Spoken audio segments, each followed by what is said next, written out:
Good afternoon, everyone. The informal meeting of the Richmond City Council will now come to order. Madam Clerk, if you will provide the chamber emergency evacuation announcement, followed by the roll call and the docket review.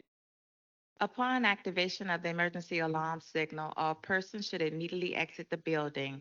Please use the exits to the left or right front of the council chamber or the east or west stairwell outside the rear doors of the chamber. Do not use elevators or escalators. After exiting the building, security will direct everyone down 9th Street to the assembly area located inside the former public safety building parking lot.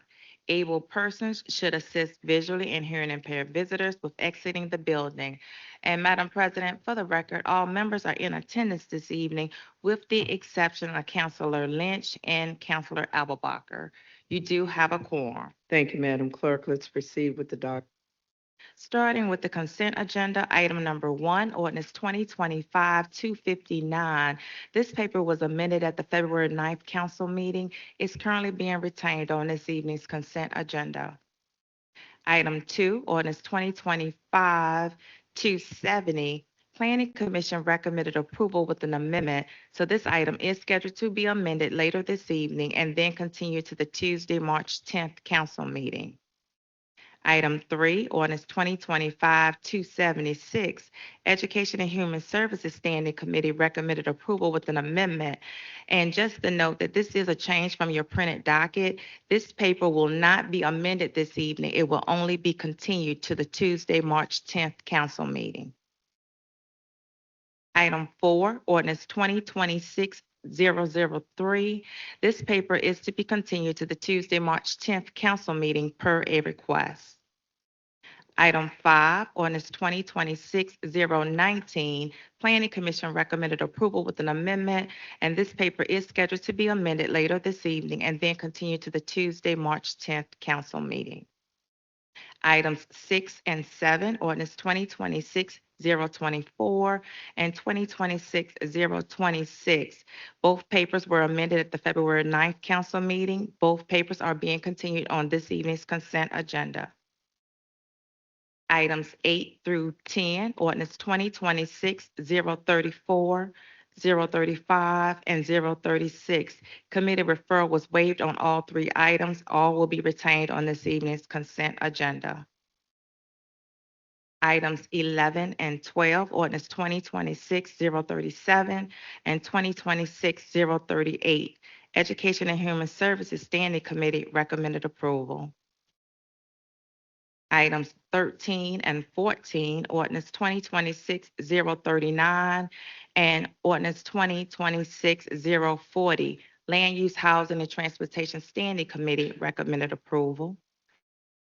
Item 15, ordinance 2026-041, Finance and Economic Development Standing Committee recommended approval, and this item has been moved to the regular agenda. Item 16, ordinance 2026-045, Finance and Economic Development Standing Committee recommended approval. Item 17, resolution 2026-R003, Land Use, Housing, and Transportation Standing Committee recommended a continuance. So this item is to be continued to the March 23rd council meeting. Items 18 through 20, Resolution 2026-R008, R009, and R010. Land Use, Housing, and Transportation Standing Committee recommended approval. Items 21 and 22, Resolution 2026-R011 and 2026-R012.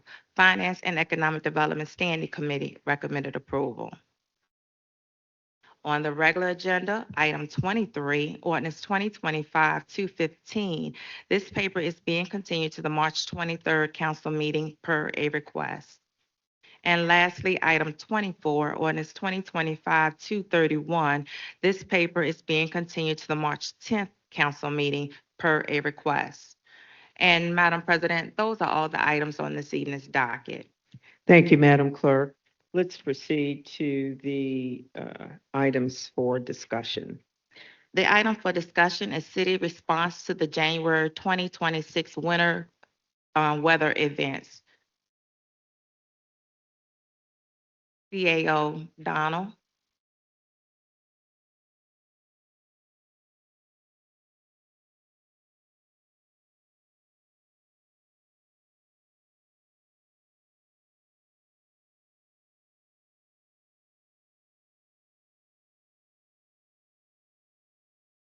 Welcome, Mr. Donald. Good afternoon, Council. I wanted to provide some follow-up based on the questions that we received from Council. I know that this is an interim update as based on City Code 1219.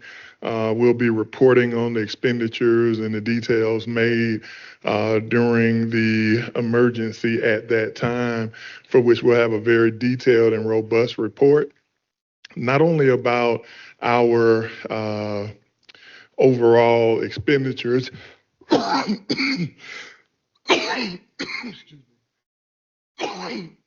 goodness,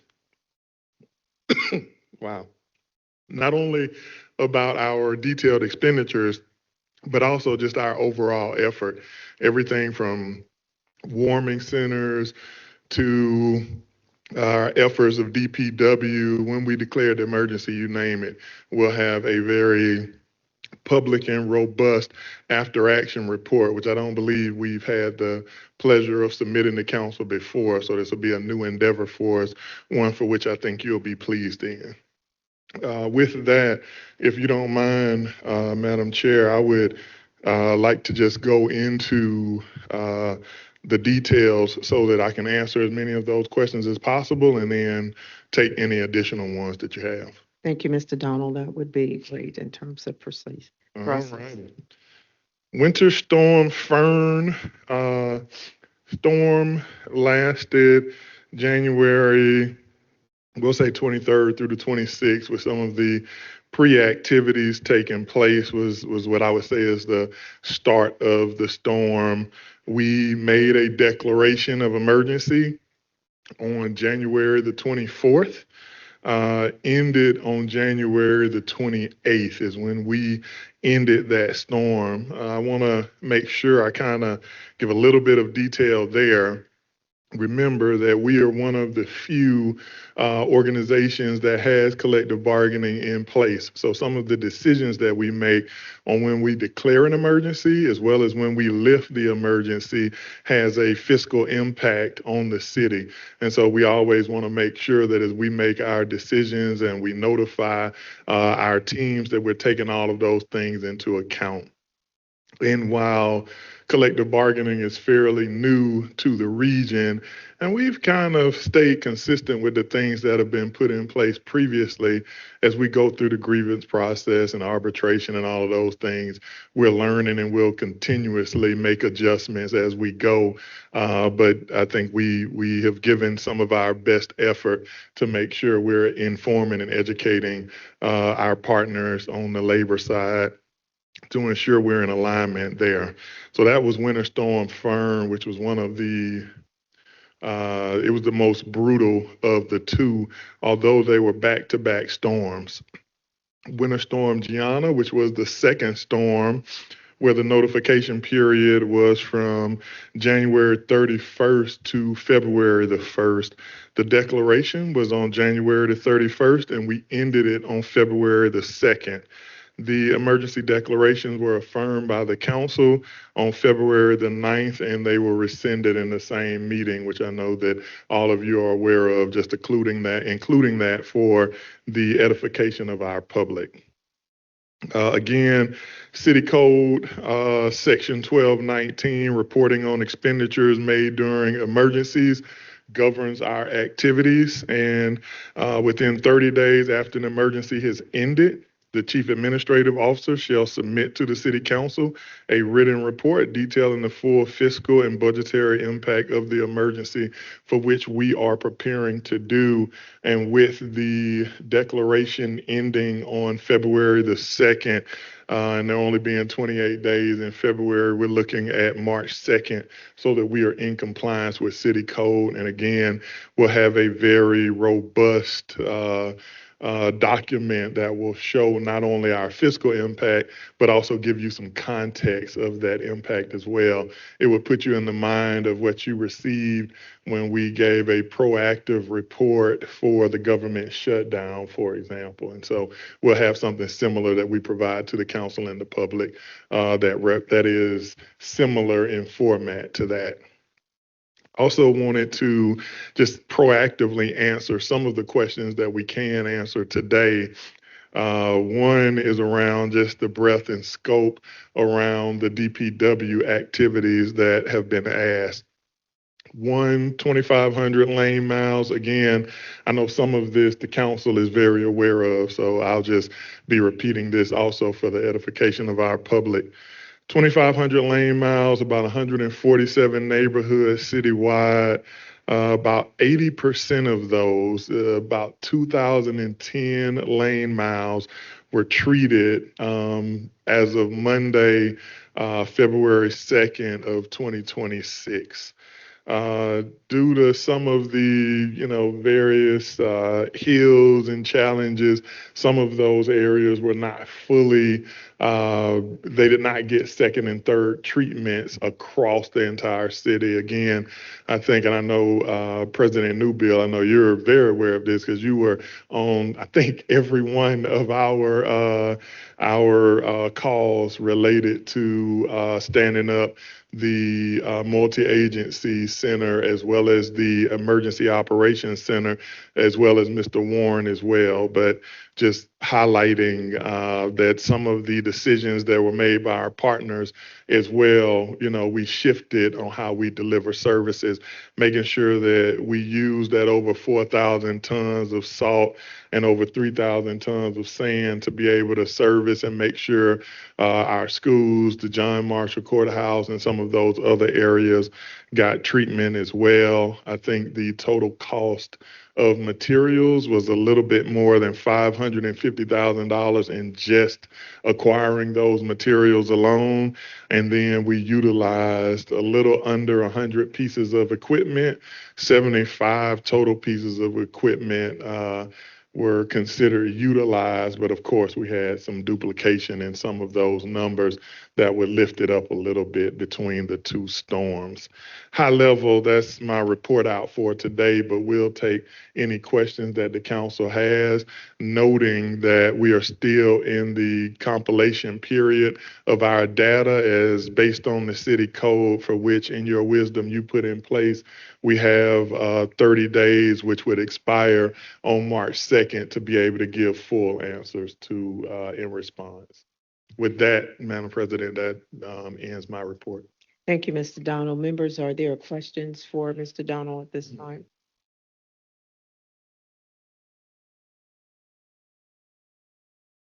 Councilmember Trammell? Thank you. Cody, I'd like to know, and I think I've asked that from our chief of staff, how were these streets, how were they picked and chosen? Public Works did a hell of a good job with the main streets, but it was our back streets, especially, I'm going to only speak for my district Yes, because ma'am. I know how many phone calls I got, Yeah. and you know too, Yes, including Mr. Mayor. Yeah. So how did they go, like I'll just say, like in Brookberry, from Bathgate Road all the way from Brookberry to Adams Park, which Yeah. that is a main street, I understand that. Mhm. Very, a lot of citizens, especially elderly. But when they got in Brookberry to like Bemis Road and Bonington and others like that, they Yeah. did not get to it, or they did not. And also that's one little area. Then over there in Merchants Hill, they've been calling me screaming, hollering because, the trucks couldn't get down there, old trucks couldn't get down there. That's on Merchants Hill, Belmont Woods, and then on Grant Lake, which I have a lot of seniors, David Ball, Mr. and Mrs. Lewis, who's called me again today, very upset because, they couldn't even, her husband's sick, she's been sick, they couldn't get no oil, they were getting ready to run out of oil. And they own, several companies in Richmond, South Side. Yeah. So how did they pick and choose how those streets and others in my district Yeah. that were really neglected? And I know that you talked to a couple of my citizens Yeah. and said we were going to handle it, and then it didn't get done until after the snow was Mhm. already gone. Yeah. So I'll let the Director Vincent talk about the technical process in which they use to do that. But that is a decision on how we determine priority 1, 2, and 3 roads is done with some of our federal and industry partners. But I do want to, well, first, I'll thank you because I know that you provided my cell number to many of your residents through Facebook, online channels, and everywhere else. And I actually did the same, I did. posting it on your Facebook page And and I making thank sure everybody had my contact information. And it'll be included in our report, but we actually reached out to over 100 residents. I did that directly. And while I was not able to get to each and every one of them, thankful for our neighborhoods team because they did reach out to each and every one of them. And everybody got at least one call and at least one follow-up.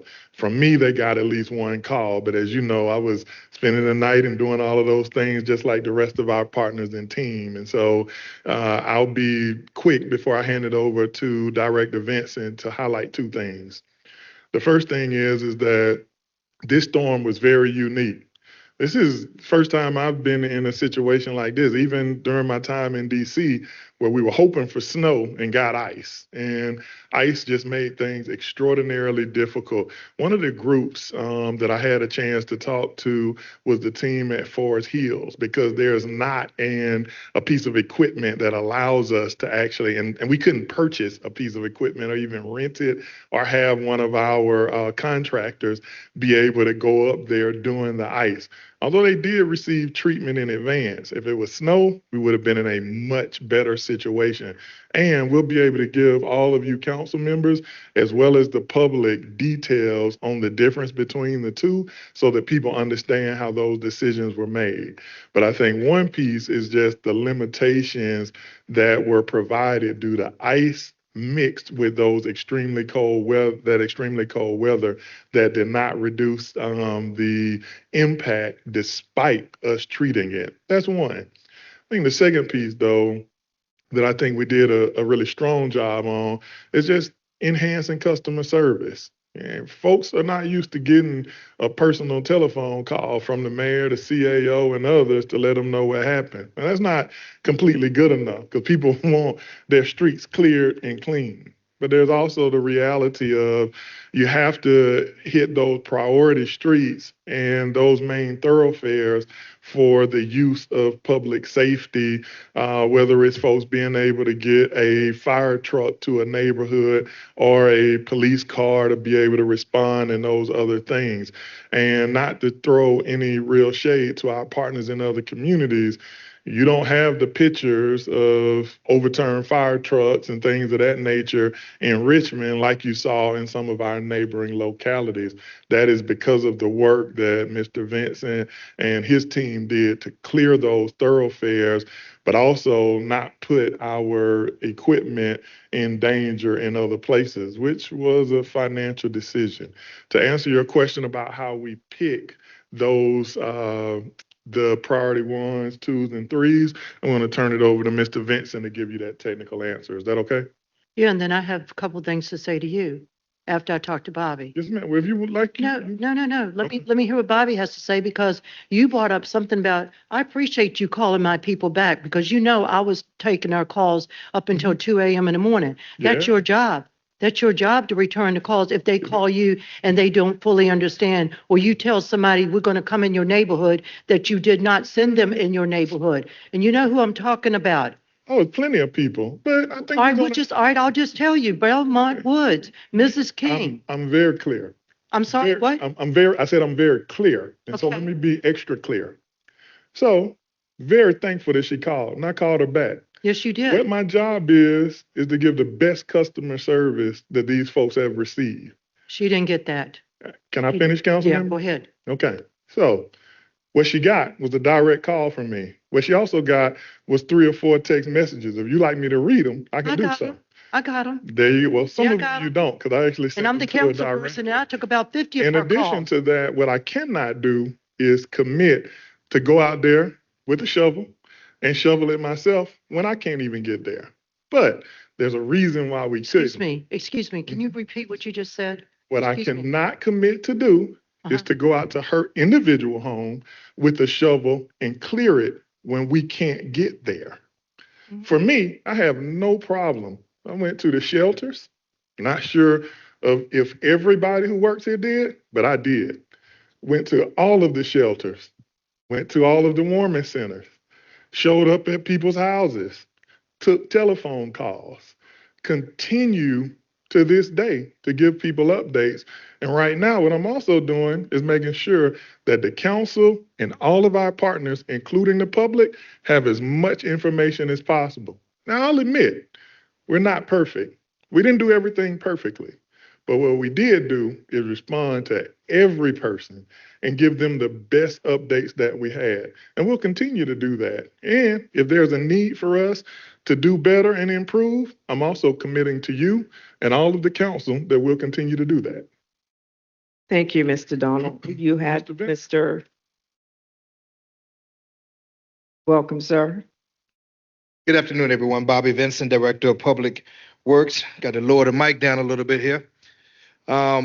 So how do we go about prioritizing the streets? The streets are prioritized based upon the Federal Highway Administration in terms of the classifications. And the classifications are broken down into three different categories.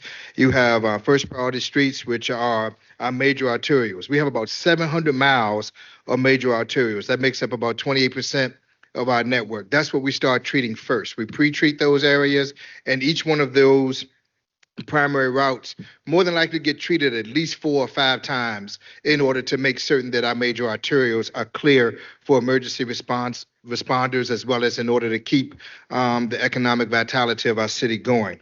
The second priority streets are collector streets. There's roughly 200 lane miles of those. They're treated on a lower level than the arterials, but they're treated more frequently than the third level, which is our residential snow routes, our local neighborhood streets. Our local neighborhood streets make up about 1,600 miles of our overall network. So that's about 65% of our overall network consists of local streets. It does us no good to clear a local street if people have no way to go on a collector or on an arterial, nor can we take care of all of the collector streets simultaneously. The way that collector streets are prioritized is based upon the driver being able to get into those neighborhoods in a safe manner.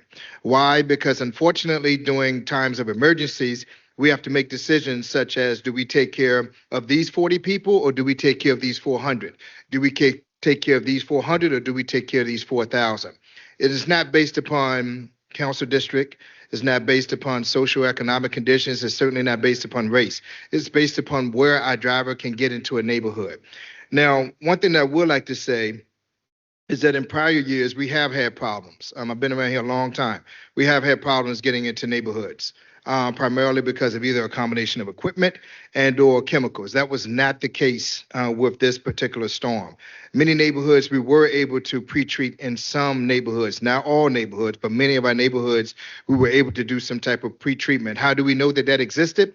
Because the ice did in fact go away. How do we know that the ice went away based upon the chemicals? Because many of our neighboring municipalities, their ice did not go away. Our kids went back to school prior to many of our neighboring municipalities, all of which we received the same storm. We all know in years past, our kids were still at home when other neighboring municipalities who received the same storm were back at school. That was not the case this year. School would not send the kids back if our neighborhoods had not been treated to the best of our abilities. So with that being said and done, we were able to pre-treat many of our neighborhoods with salt prior to the storm. People can't see salt, so the only thing that you would wind up seeing is the melting impact once the radiant heat combined with temperatures over 20 degrees. And so I'm certainly open to any additional questions with regards to how we go about choosing streets in terms of priorities 1, 2s, and 3s, where we were not able to go, et cetera. Thank you, Mr. Vincent. Councilmember Gibson. Thank you, Madam President. So I have a couple of questions as it pertains to the streets. Primarily, my interest is in the impact, that, kind of the additional potholes and all of that. And so my hope is that in the subsequent report that's developed by the administration collectively, if there is information in terms of additional funding that will be used or will be needed to address the kind of the additional wear and tear on streets, moving forward, that would be really helpful to see and understand too where there are the most critical needs from that standpoint. Mhm. And my other question, I believe Mr. Donald might be able to speak to, is thinking about, this time last year, we were talking about the water crisis, and we procured some some information from, I believe it was Haggerty. They did a $400,000 audit of our communication systems, and I was curious, how were those findings leveraged in this particular incident? I'm thinking about this. I'm also thinking about the water incident that impacted our neighbors in the 4th District. That was a huge expense, and I know that residents want to see the fruits of that effort and would really welcome understanding how we were able to learn from that and put that into practice. Man, two excellent questions. So if you don't mind, I'll take the second one first. So we actually utilized Richmond Ready as well as some of the, I'll call it kind of hand-to-hand combat activities that were recommended in that report. So one is great that, you never know if your elected officials read on all of those things. I'm excited that this body does that. And so one of the activities, the one that I was referencing with Councilmember Trammell, we actually put into play, which was kind of creating a direct communications tree. And we not only did that with residents directly, not just using the Richmond Ready and those other tools that we have, but also just kind of forming a unit to be responsive for individual activities. And yes, ma'am, it will be included in the report. But I would also say that we took that concept and we also implemented it. And I know that you, Councilmember Breton, quite a few of the council members participated in the process that we did to update the council as well. Not only did we include you in our broader emergency communications activities for which your chief of staff and the president attended many of those meetings, we also offered up those 2x2s, so it didn't have to be a public meeting and we can do it on your time, to provide insights in real time so that you could both receive those updates as strategic leaders and share them with your constituents. And so utilizing the Haggerty report and ensuring that we implemented those things is definitely something we took serious, and we were able to do it in real time. The other thing that we did is, well, I know that many of you know, but we haven't released all of that detail publicly, is we centralized and had a permanent location for emergency operations through our multi-agency coordinating center, which we call the MAC. And so we activated that for the first time. That is how we were able to get real-time responses from everyone from DTN to, we had Dominion as well as Xfinity and others, and it actually helped us mitigate an issue. I believe it was in District 6 where we had an outage that would have impacted more than 4,000 customers, and we were able to limit it to 167 customers for under 6 hours. So first, yes, thank you for pointing that out, reading it, and it will be included in our report out that we're doing on the 2nd. But one, kudos to you for reading that, asking that question, and allowing us to provide insights. Your first question was around the first question that you asked. The basically all the new potholes that we have. Yes, so that's a question that I would actually ask the council your preference. So we will still be repairing those potholes and making some of those changes even beyond the March 2nd deadline. And we can probably include an estimate for the council, but I would ask if you would prefer for us to have a supplement, or how you would want us to report out on that? Because as you could imagine, some of those repair activities are just now about to happen. The first thing that you do is go out. Mr. Vincent and his team has already been surveying communities, and we've actually been doing the 311 campaign so that people can report those activities. But we do that first before we go out and repair, also looking at the paving schedule and other activities. So DPW is hard at work doing those things now, and some of it will be included in our after action report, but I will be very transparent and forthcoming with you that it won't be complete by that March 2nd deadline. Thank you. Yes, ma'am. There more? Councilmember Trammell, did you have another question? Odie, when you talked to Miss King, did you tell her that you were going to send somebody out there that Saturday to help them because of her granddaughter that was very ill?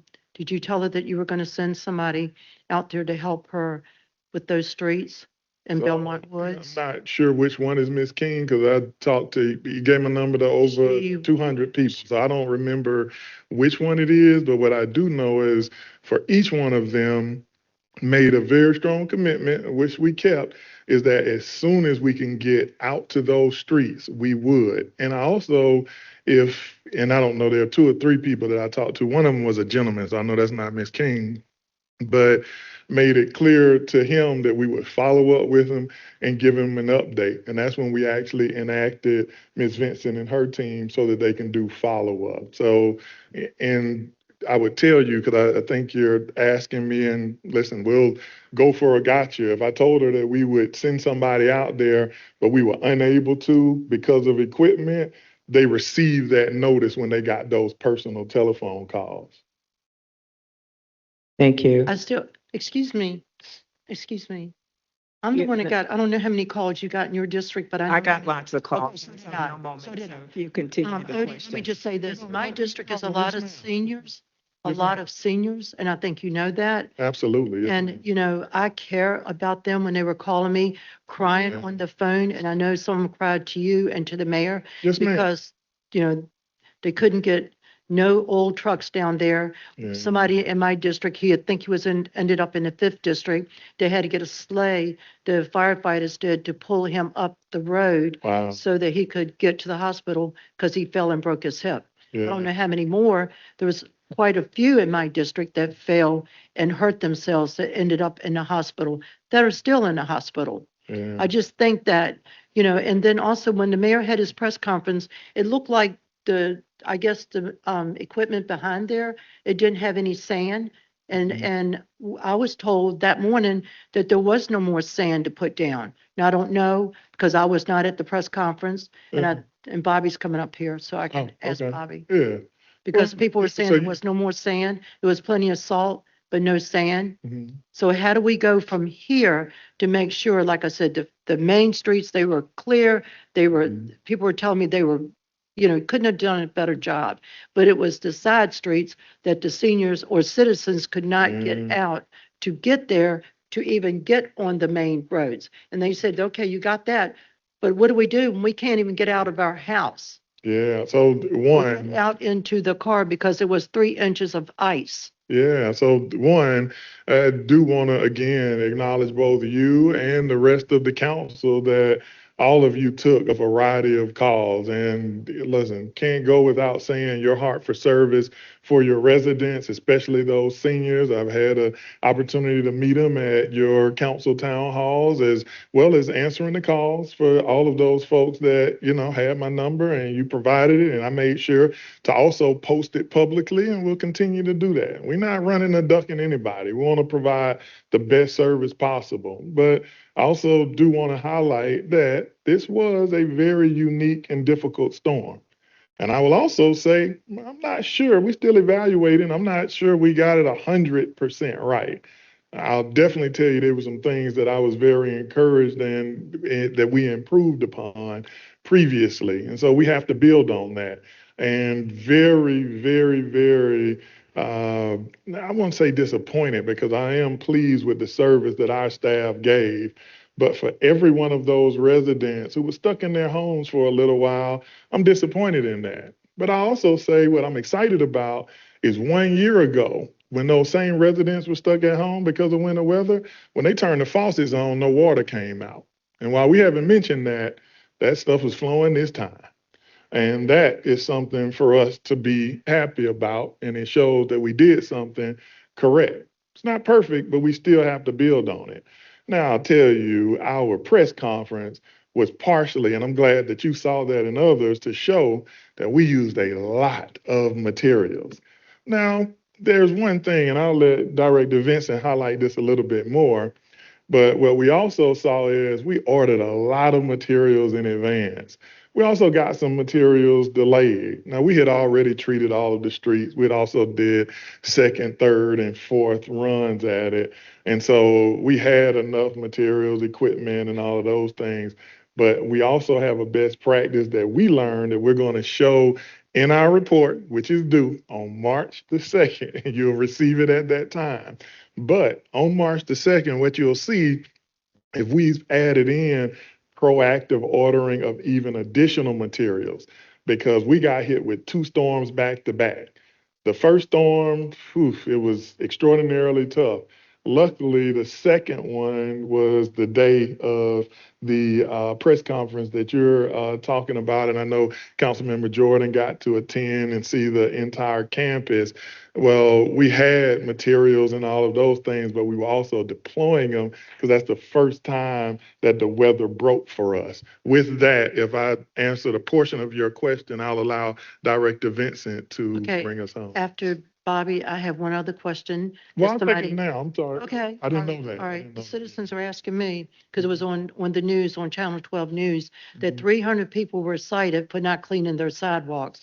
You just said earlier, 3 inches of ice, and I know I failed too in my yard. Yeah. But 3 inches of ice, how do we expect somebody in a wheelchair, a veteran, somebody that's disabled or sick or whatever, to get out there with a shovel and Mhm. get 3 inches of ice up? Yeah.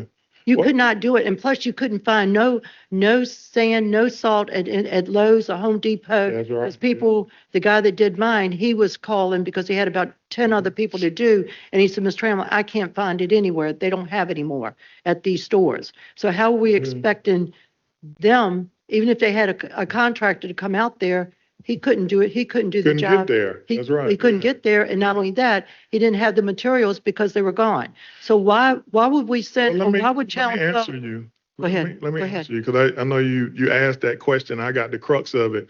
So one, people couldn't get to some of those locations. So I'm not sure about 300 tickets. When people say things, that doesn't always mean that they're true. So we'll make sure to look into that.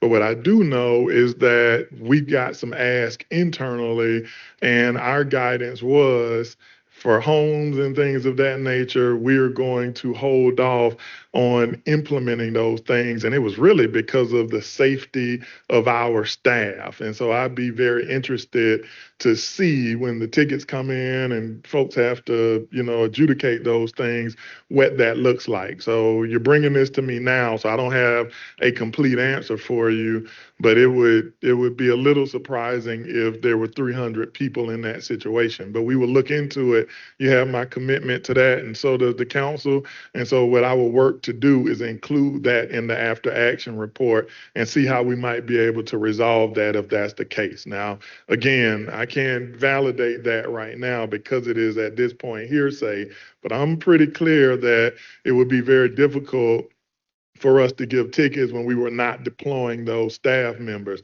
And so I'd be interested to know if that's from another jurisdiction or how that works and what happens. So if you would allow us the time, we'll include that. And Mr. Willoughby, just make sure we include that in our report out, and then we'll figure out how to potentially resolve that if it is the case.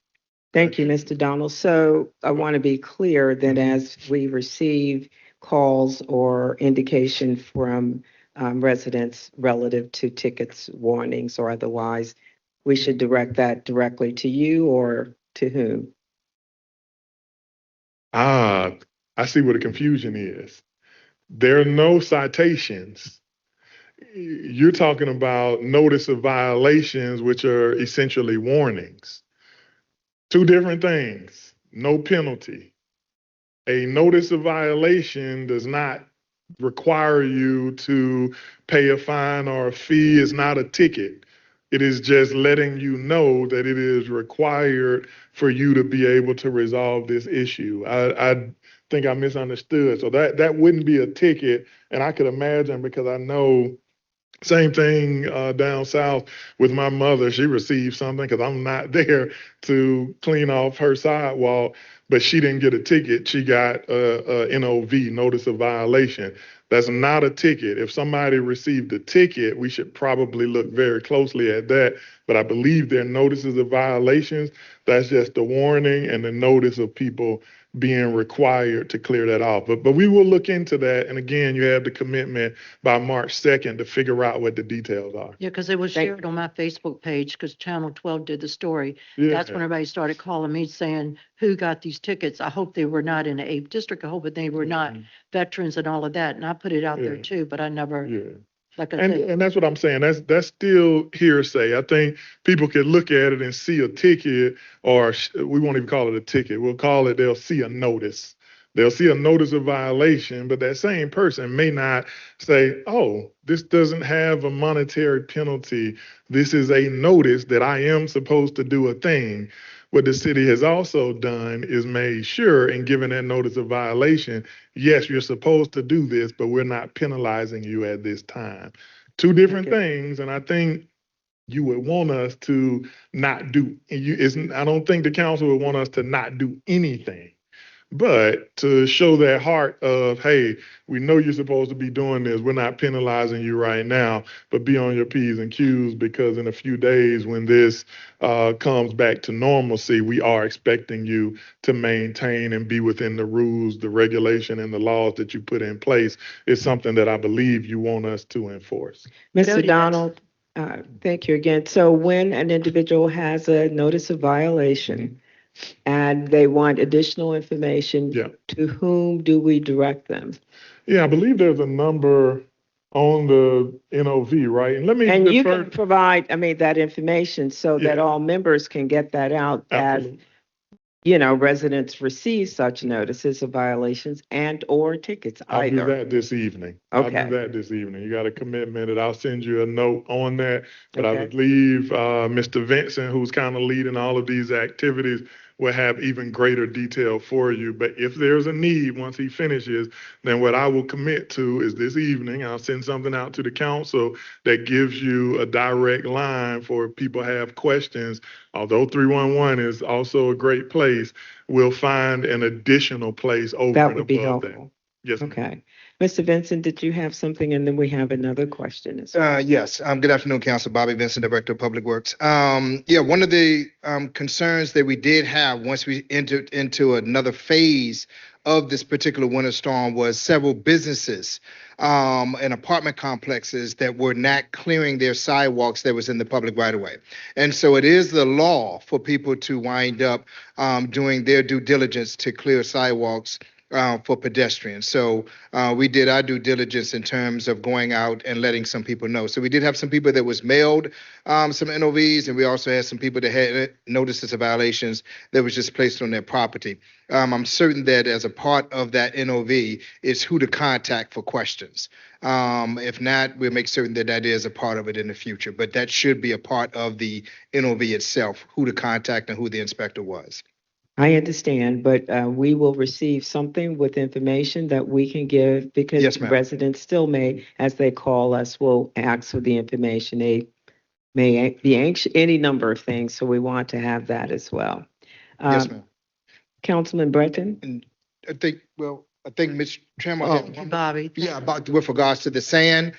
So we had over 6,000 tons of salt in our vacs. We had over 2,000 tons of sand. Sand comes in periodically because that sand turns into mud, where our salt lasts pretty much forever because our salt is underneath the dome. So the picture that was behind the mayor and myself over at Hopkins Road, we were just about very close to being depleted of sand. I think we were depleted of sand at that location for one shift. but we still were able to put down salt, and we still was able to put down some sand and salt during that particular shift. That very Monday is when more sand was in fact delivered to both our Forest Hill location as well as to our Hopkins Road location. So we never had a chemical problem with regards to this storm. We just had a issue with regards to making certain that we could get the ice melted as soon as possible within as many neighborhoods that we can get into after we got off of the primary ones and primary twos. Thank you, Mr. Bobby. Vincent. Yes. Mr. Councilmember, Zip, zip, zip, zip. Bobby, let me Yes. ask you this. Let me ask you this. Yes, ma'am. I know that we were talking about, people that got cited, or maybe they just got a warning or whatever. Maybe it was mixed up with the reporter that reported it. But how do we expect them to do their part with the sidewalks and stuff like that, when I know that even in February, there was still ice in many streets, like Mhm. on Patsy Ann Drive, where the people couldn't get to their mailbox. Mhm. On Shelby Drive in Woodstock, there was a sheet of ice because I was over there and slid because my car got on the ice. Mhm. That was when the sun had came out and was like 40, 50 degrees, but there was still ice that had not been melted. Right. And there was no sand. There was no sand on Shelby Drive. There was no sand on Patsy Ann Drive until some of the citizens made a call. And I believe it was to you, and you got the sand out there, Mhm. which they were very grateful for that. Because you were able to get the trucks down there without them, getting, sliding on into the woods or Mhm. whatever, on Patsy Ann Drive and on Grant Lake and on Dorset Road. Yes, ma'am. Yes, ma'am. So that's the reason why we issued the notice of violation. So it's kind of one of those situations where I don't want to say you're damned if you do, damned if you don't, but that's exactly what it is.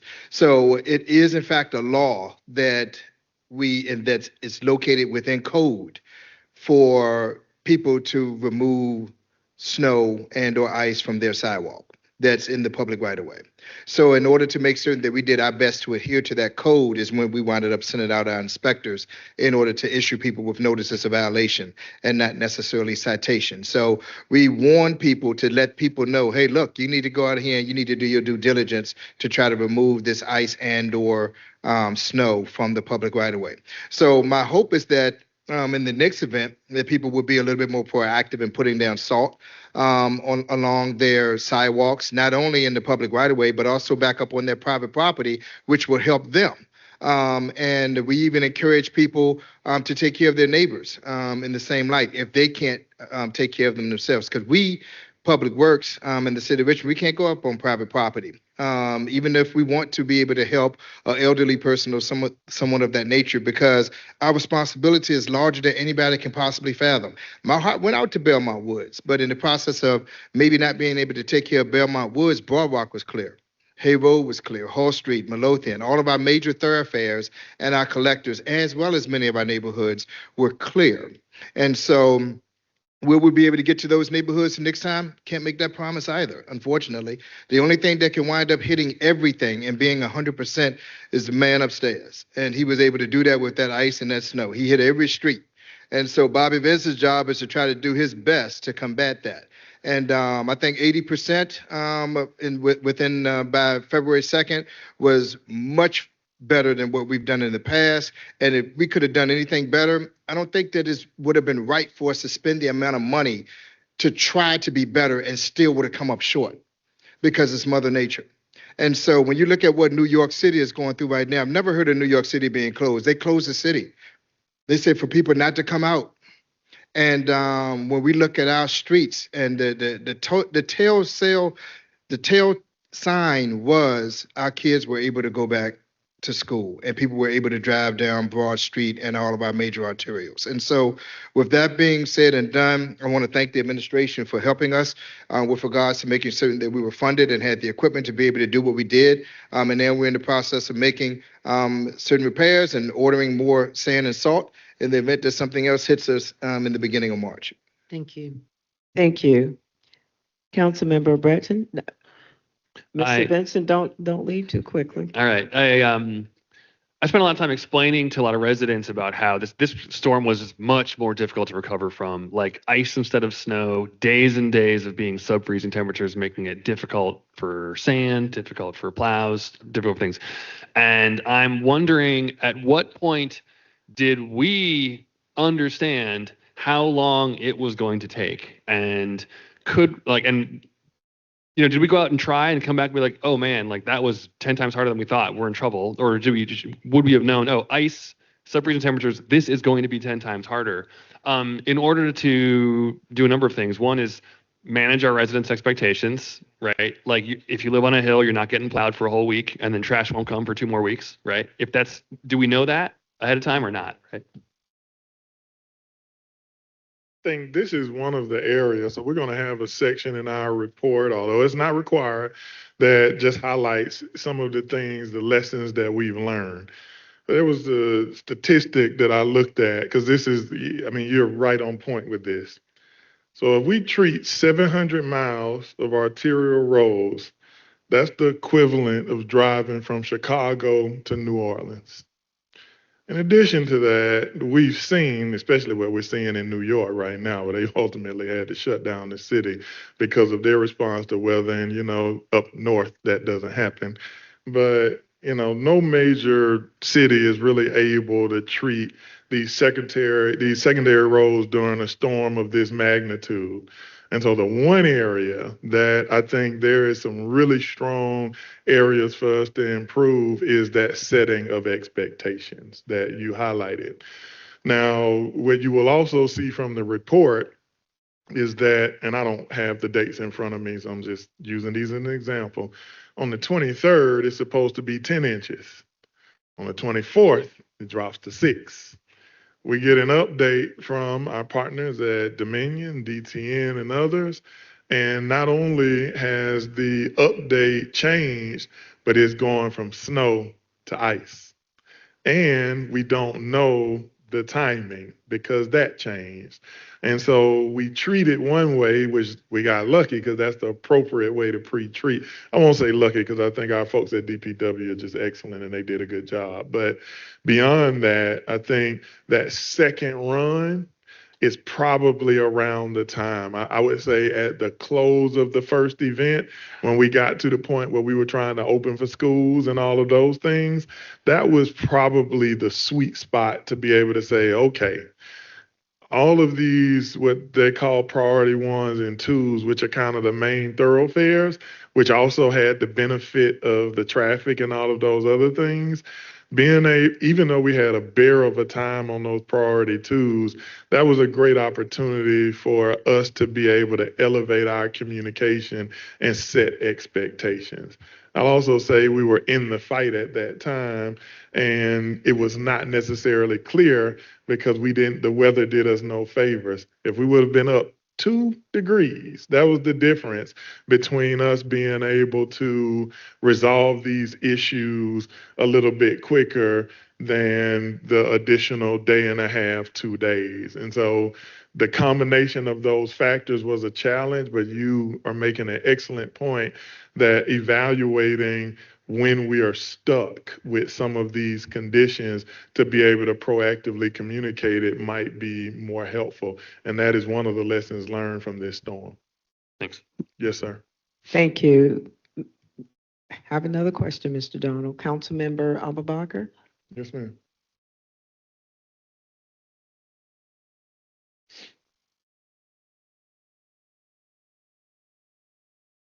Councilmember Abubakar? Oh, yep, just waiting for my mic to come on.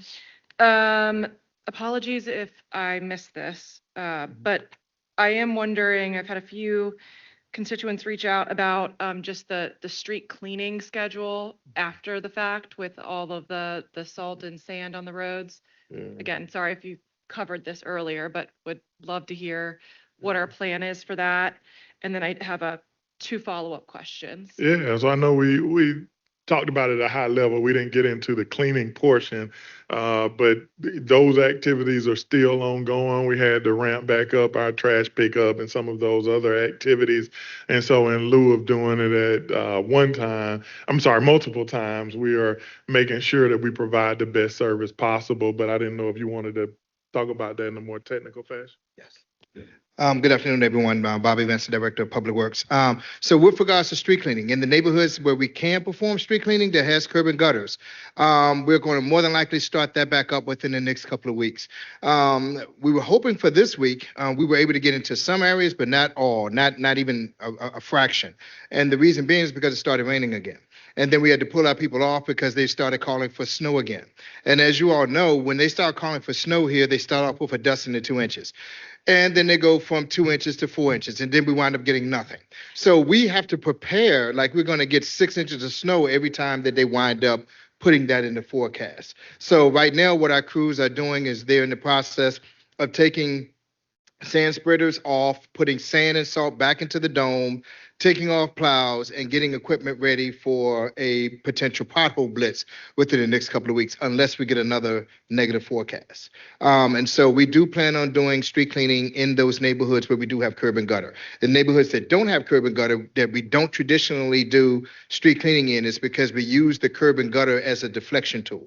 And so for those neighborhoods that have drainage ditches, more than likely they would not receive any street cleaning. Good selling point to some of my neighborhoods about getting curb and gutter. Okay, and then this is probably a human service issue, but I had a number of residents that, again, and the fourth is South Richmond. They're older homes. A lot of them run on home heating oil. It's hilly, and they weren't able to get oil trucks to their homes because they needed oil, and the oil trucks wouldn't go down their streets. Is there something, and I understand that we can't necessarily bump somebody to the front of the line because they're running out of home heating oil, but is there some, and it's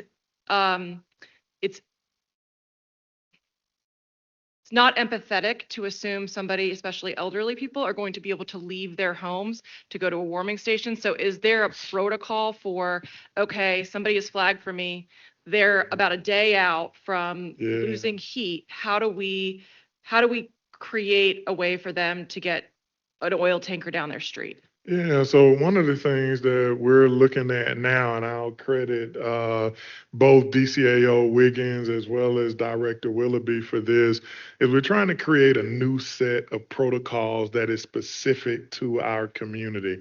So I'll give you an example, and I hate mentioning Atlanta, especially when I'm on the dais, but we used our neighborhood services team to be able to go out. It was constituent services there, but to be able to go out, and if we know that a storm is coming in, let's say 2 days, to be able to check on high rises, neighborhoods where there are a large amount of seniors, as well as putting out information so that if people need a resource, they would be able to notify the city of that. And then while you can't, just simply can't reach everybody, you can provide some customized, call it white glove service, to be able to help in situations like that.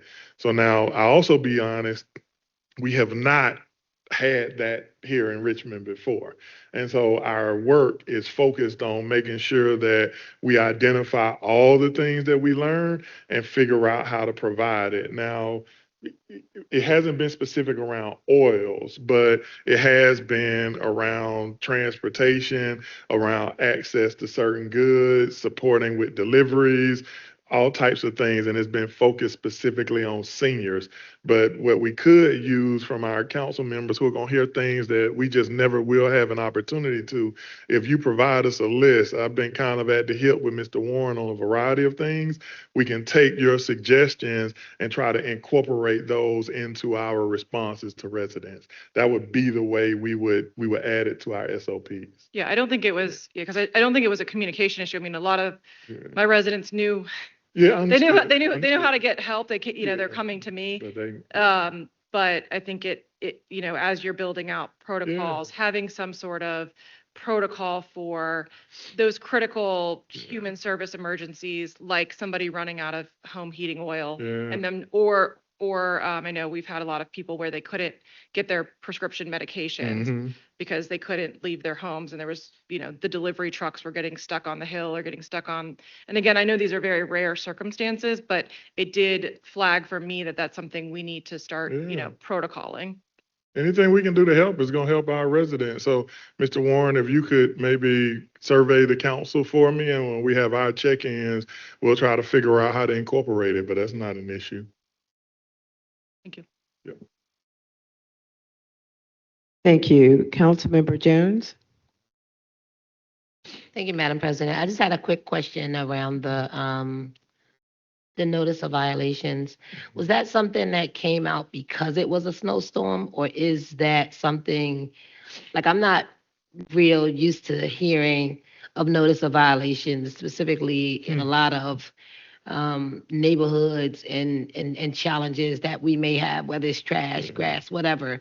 So what prompted, I know it was the people needed to clear, but I'm asking, was that prompted because it was an emergency? Because I don't necessarily see notice of violations on a regular. That's an interesting question. So, I mean, I think they are definitely notices of violations provided to people for various reasons, especially when it comes to not clearing your home, whether it's for a variety of code violations, and is essentially a warning. Whether it was triggered because it was an emergency or if it was triggered because there was a lot of behavior, that's something I got to look into, and so I will definitely do that. And Mr. Willoughby, we're gonna add that to the list, but we'll try to fit it into the report, or anything that doesn't fit in.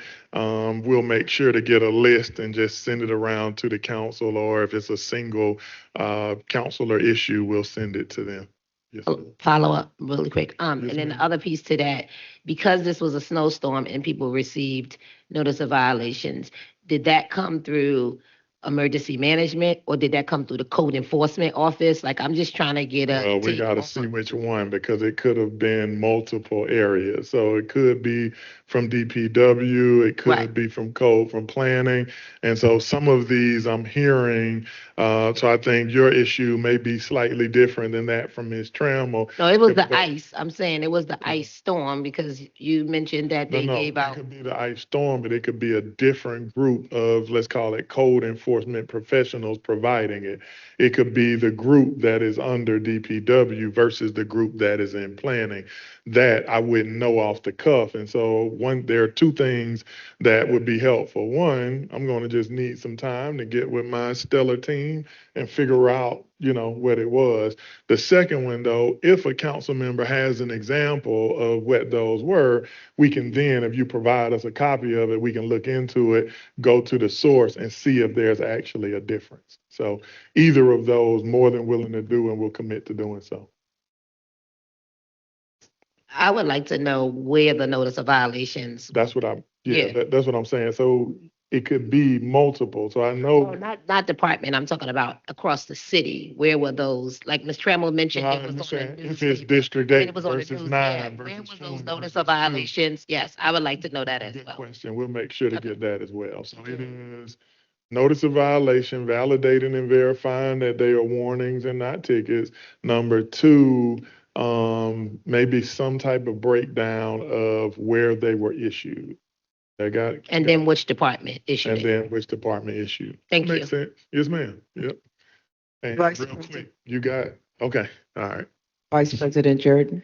Thank you. I just, Madam President, wanted to add on the topic of the warning letters. Definitely a ton of those in the second district. We had people trapped in apartment buildings. The management company wasn't clearing. I mean, it was just sheer ice. They couldn't walk out the door. Yeah. Our understanding in talking to DPW was that the citations were for that next snow event. It wasn't the ice, it was the next snow event, That's right. and it was complaint driven. But absolutely, I think there's room for more clarity. And so Yeah. my office has already started the process of trying to maybe dust off that legislation. And I welcome anyone on council who's interested in the sidewalk clearing issue to reach out to Sven, and we can work on it together, because I think it should be really clear. It should be Yeah, simple that's to awesome. implement, and it absolutely has to take into consideration, which I believe it does, extenuating circumstances. A senior is not going to be able to clear ice. Currently, right. they're not cited for ice. It's about snow. So That's right. anyway, but I think that's an opportunity for improvement. A lot of things, we've covered a lot of ground already. I just want to say thank you so much to both of y'all's teams. You guys were out there doing everything you could. And then you kept at it because then you had to go right into trying to catch up on trash and all the other issues that are constantly happening, the trees, on and on and on. And I do think that we improved over our response to the water outage. I saw a clearer communication, a clearer structure for the emergency briefings. And to your point, yes, we can always improve after every single incident. But I just want you to know that people did face hardship, but we also saw your staff working as hard as they could to try and address it. And that goes across departments, the people at Southside Community Center, staffing it as a warming shelter, et cetera. So we can always do better. We hate to hear the bad stories, but we know you guys are working hard too. So thank you. Beyond thankful for your acknowledgement of that. And look, while I'm here, I'd be remiss if I just did not highlight this team of folks because they did. I want to make that clear that these folks are working extraordinarily hard for our residents. We had people who stayed the night at the new Mac. We didn't have cots and all kind of things for them, and they slept on the floor. You know, I mean, it was bust my hiney, to be honest with you, coming in here, I failed myself. And so not a great experience, but it's something that, hey, we had to get to work and get it done. And I appreciate everyone from the leadership of emergency management gathering and keeping everybody together, as well as every part of the organization. But I'd also be remiss if I didn't, reach across the aisle to our partners on council who, many of you, I heard children in the background, folks, whether you're giving away the number, you're answering calls, you're getting updates from us. I mean, I think the way we do anything is hopefully the way we do everything. And I think this piece we did together, whether it's just educating our residents, y'all holding us accountable and asking questions and us delivering. I'm really excited and just continues to let me know that Richmond is a place that not only I'm growing to love, I love it already. And I'm thankful for your leadership in that. Thank you. Councilmember Trammell? I want to make sure we get something straight. We're Yeah. not sitting there saying that your people didn't do their job. Oh, because I we know don't. that. I just want to say that, I appreciate everything that they did, trying to get all this stuff cleared. I just had, somebody just sent me something. But anyway, the story was written by, it looked like Maggie Glass, Maggie Glass, on February the 20th. Says the city of Richmond issued more than 300 warnings to property owners last month for failing to clear their sidewalks following a winter storm.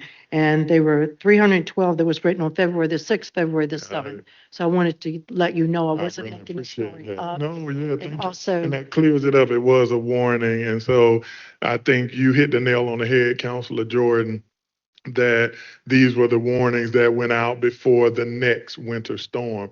What it also says is we need to be able to provide clear insights to our residents that, hey, we closed out this storm. We need you to clean it up for the safety of you and your fellow neighbor moving forward. Another opportunity for us to get it right and do it better. And so excited for that chance. And I appreciate you bringing that to and our Odie, attention. one more thing. The citizens are asking, since Bobby talked about, how these different streets get done with the street cleaning, can they please do Richmond Highway, Bells Road, Broad Rock? Will they be included in the street cleaning? Because it's been, Got it.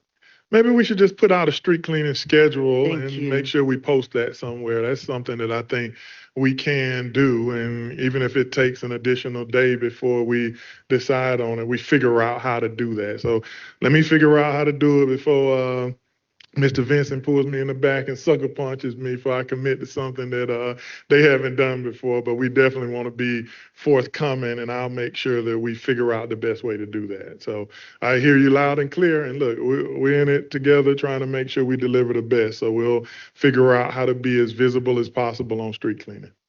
Mr. Donald, thank you. And Yes, so, yes, I'm confident that that item that you've just committed Mr. Vincent to would be greatly appreciated in terms of streets. Absolutely.